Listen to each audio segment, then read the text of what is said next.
बंड्याने ऐकलं अनिका आणि रागिणीचं बोलणं. अनिका घेणार आपल्या आजोबांचा जीव.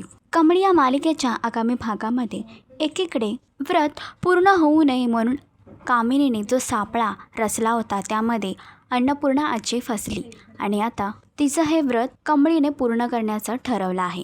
तर दुसरीकडे बंड्याने निंगी आणि कमळी या दोघेही कोल्हापूरला जाऊ नयेत म्हणून कोल्हापूरला जाणारी बस कॅन्सल झाली असं सांगितलं आहे. पण निंगी आणि कमळी काही करून कोल्हापुरापर्यंत पोचण्याचा प्रयत्न करत आहेत. तर दुसरीकडे हॉस्पिटलमध्ये कमळीच्या आजोबांना नेण्यात आलं आहे आणि तिथेच अनिकाने आपल्या आजोबांचाच जीव घेण्याचा प्रयत्न केला आहे. तर अनिका तिच्या प्लॅनमध्ये सक्सेसफुल होईल का? कमळी आपल्या आजोबांना वाचवेल का? तुम्हाला काय वाटतं हे कमेंट करून नक्कीच सांगा. आणि अशीच अपडेट जाणून घेण्यासाठी तुम्ही आमचं चॅनल डेली चक्कर रिजनल ह्याला लाईक, शेअर आणि सबस्क्राईब नक्कीच करा.